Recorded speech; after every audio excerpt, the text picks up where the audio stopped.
Ertugrul دیکھنے والے ناظرین ایوبی سلطنت اور سلجوقی سلطنت کے بارے میں تھوڑا بہت تو جان چکے ہیں۔ ہم آپ کو ایوبی سلطنت اور سلجوقی سلطنت کے درمیان تعلقات کے بارے میں بتائیں گے۔ ڈرامہ سیریل میں جو تاریخ بیان کی گئی ہے، اس وقت امیر حلب سلطان صلاح الدین ایوبی کا پوتا اور جانشین امیر العزیز تھا، اور سلجوقی سلطنت کا حکمران سلطان علاؤالدین کیقوباد تھا۔ ہماری اس ویڈیو کا آغاز اس دور سے 50 سال پہلے کا ہے۔ صلیبی جنگوں کے دوران زنگی اور فاطمی حکومتوں نے اتحاد قائم کیا۔ صلیبی جنگوں کے دوران زنگی حکومت کے کماندار صلاح الدین یوسف تھے۔ انہوں نے صلیبیوں کے خلاف بھرپور طریقے سے جنگ لڑی۔ اس جنگ میں ان کی بہادری اور ذہانت کو دیکھتے ہوئے انہیں مصر میں اعلیٰ وزیر کا رتبہ دیا گیا۔ نور الدین زنگی کی وفات کے بعد ان کا 11 سالہ بیٹا سلطان بنا، لیکن چونکہ وہ بہت چھوٹا تھا، اس لیے اس سے عتابے نے سلطنت کی بھاگ دوڑ سنبھال لی۔ لیکن پھر سلطان صلاح الدین مصر سے شام آئے اور شہزادے کو ایلوپو میں محدود کر کے خود سلطان بن گئے اور ایوبی سلطنت کی بنیاد رکھی۔ انہوں نے اپنے لیے سلطان اور دو مقدس مساجد کا نگہبان کے القابات استعمال کیے۔ دو مقدس مساجد سے مراد مسجد الحرام اور مسجد نبوی شامل ہیں۔ سلطان نے پہلی مرتبہ اپنے لیے یہ لقب استعمال کیا اور اس کے بعد آج تک یہ سلسلہ چل رہا ہے۔ ایوبی، فاطمی، سلجوقی، عثمانی، ترک اور آج کے دور میں سعودی حکومت دو مقدس مساجد کے نگہبان ہے۔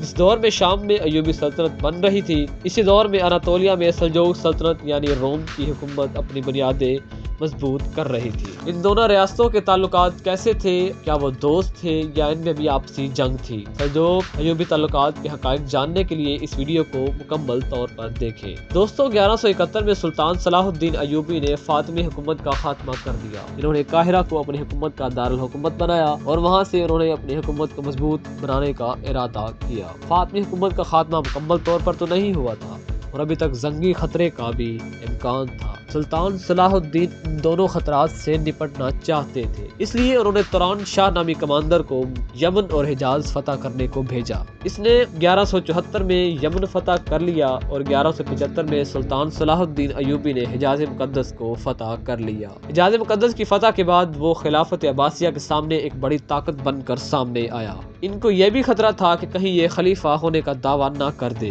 کیونکہ مسلمانوں کے دو مقدس مقامات سلطان صلاح الدین ایوبی کے کنٹرول میں تھے۔ لیکن انہوں نے مصر میں فاطمی حکومت کا خاتمہ کر کے وہاں سنی اسلام نافذ کرنا شروع کر دیا۔ اس مقصد کے لیے انہوں نے بغداد کے عباسی خلیفہ سے اتحاد کر لیا۔ خلیفہ سے اتحاد کے بعد 1187 میں انہوں نے صلیبیوں کو شکست دے کر یروشلم فتح کر لیا۔ اس کے بعد سلطان صلاح الدین ایوبی عیسائیوں کے دل میں ایک کانٹا بن کر چبھنے لگے۔ سلطان صلاح الدین ایوبی نے اس دوران شام، حلب اور دمشق کے علاقے بھی فتح کر لیے۔ ایوبی سلطنت بھی ایک بڑی ریاست کے طور پر سامنے آئی۔ 1193 میں سلطان صلاح الدین ایوبی کی وفات کے بعد اس کا بیٹا العزیز سلطان بنا۔ 1200 میں سلطان صلاح الدین ایوبی کے بھائی العادل نے ایوبی اقتدار سنبھال لیا، اور پھر بعد میں آنے والے تمام ایوبی امیر اور سلاطین العادل کے ہی جانشین تھے۔ العادل نے اپنی ارد گرد حکومتوں سے مثبت تعلقات استوار کیے اور سب سے قریبی ریاست سلجوق سے بہتر تعلق بنایا۔ العادل کے جانشینوں نے سلجوق سلطنت میں تجارت شروع کر دی۔ اس کے بعد اس کا بیٹا الکامل سلطان بنا۔ العادل کے بیٹے الاشرف موسیٰ نے دمشق کی حکمرانی سنبھال لی، لیکن وہ خود کو اپنے والد کی جگہ دیکھنا چاہتا تھا۔ اس نے اپنی بیٹی ملکہ سلطان کی شادی سلجوق سلطان علاؤالدین کیقوباد کے ساتھ کر دی۔ اس شادی کے بعد دونوں خاندانوں میں گہرا تعلق قائم ہو گیا۔ اب الاشرف موسیٰ کے ساتھ سلجوق یعنی روم کا سب سے طاقتور حکمران بھی تھا۔ وہ چاہتا تھا کہ الکامل کے خلاف بغاوت کر دے۔ اس مقصد کے لیے اس نے ارد گرد کے دیگر امراء اور شہزادوں کو اپنے ساتھ ملایا، لیکن اس سے پہلے وہ اپنے منصوبے پر عمل پیرا ہوتا، خوارزم شاہی سلطنت کے آخری سلطان جلال الدین خوارزم شاہ نے اہلک پر حملہ کر دیا اور یہ علاقہ سلجوقی سلطنت میں آتا تھا، اور اس کے ساتھ ساتھ یہ حملہ ایوبیوں کے لیے بھی خطرہ تھا۔ اس خطرے سے بچنے کے لیے ایوبیوں نے سلجوقیوں سے اتحاد کر لیا۔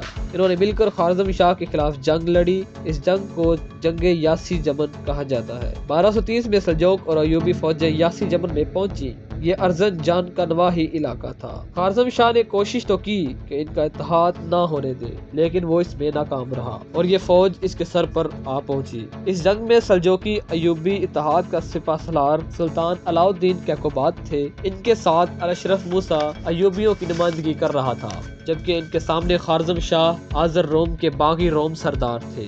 اس جنگ میں پہلے دن تو خارزم شاہ نے سلجوکیوں کو شکست دے دی تھی، لیکن 3 روز تک جاری رہنے والی اس جنگ کے آخری دن خارزم شاہ کو شکست ہوئی اور وہ اپنے سپاہیوں کے ہمراہ فرار ہو گیا۔ سلطان علاء الدین کیقوباد نے ان کا تعاقب کرنے کا ارادہ ترک کر دیا اور اہلک دوبارہ حاصل کر لیا۔ جلال الدین خارزم شاہ کی زندگی کی یہ آخری جنگ تھی۔ اس کے بعد وہ منگولوں کے ہاتھوں مارا گیا اور خارزم شاہی حکومت منگولوں کے تسلط میں چلی گئی، اور پھر 1243 میں کوسے ڈاک کی جنگ کے بعد سلجوق سلطنت بھی منگولوں کے تسلط میں چلی گئی۔ 1230 میں جنگ یاسی جمن کی کامیابی کے بعد الاشرف موسیٰ اور سلطان علاء الدین کیقوباد ایک دوسرے کے بہت زیادہ قریب ہو گئے۔ ملکہ سلطان کی سلطان کے ساتھ شادی کی وجہ سے پہلے ہی ایوبی سلطنت میں سلطان کیقوباد کی بہت عزت کی جاتی تھی۔ اس جنگ کے بعد ایوبی سلطنت میں سلجوق سلطان کا رتبہ مزید بڑھ گیا۔ الاشرف نے کوشش تو کی کہ الکامل کے خلاف بغاوت کی جائے، لیکن وہ اس میں کامیاب نہ ہو سکا۔ ساری ایوبی سلطنت مختلف ٹکڑوں میں تقسیم تھی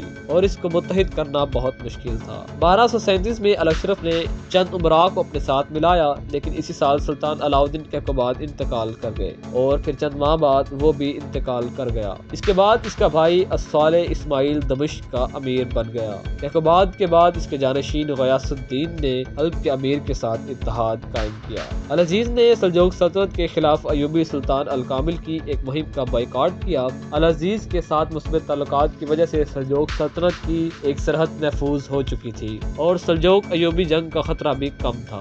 اس دوران العزیز کی ماں العزیز کی بیٹی غازیہ خاتون کی شادی غیاث الدین ثانی سے کروا دی۔ العزیز کی بیٹی سے شادی کے بعد دونوں ریاستوں میں مزید اتحاد بڑھ گیا اور 2 بڑی مسلم ریاست سلطنتیں آپس جنگ سے محفوظ رہیں، کیونکہ دمشق کے ایوبی حکمران سلطان کیقوباد کے بعد اس کی بیوی ملکہ سلطان کو سلجوق سلطان بنانا چاہتے تھے، لیکن اس کی بجائے غیاث الدین سلطان بن گیا۔ اس سے دمشق کے امیر خوش نہیں تھے، لیکن پھر حلب کے امیر کی بیٹی سے شادی کے بعد ان کا اتحاد مزید مستحکم ہو گیا، جس سے دونوں ریاستوں کو بازنطینیوں اور منگولوں کے خلاف بڑے مارکے میں لڑنے میں آسانی رہی۔ تاریخ پر نظر دوڑائی جائے تو کوئی بھی مسلم ریاست ایسی نہیں گزری جس کی اس کی پڑوسی مسلم ریاست سے جنگ نہ ہوئی ہو، یہاں تک کہ خلفاء کے خلاف بھی ریاستوں نے بغاوت کی، جنگیں ہوئی، لیکن سلجوق اور ایوبی وہ سلطنتیں تھیں جن کے درمیان تعلقات زیادہ تر دوستانہ رہے۔ ناظرین، تو یہ تھی ایوبی سلطنت اور سلجوقی سلطنت کے درمیان تعلق کی کہانی۔ دوستو، آج کی ویڈیو میں اتنا ہی، ملتے ہیں نیکسٹ ویڈیو میں، تب تک کے لیے اللہ حافظ۔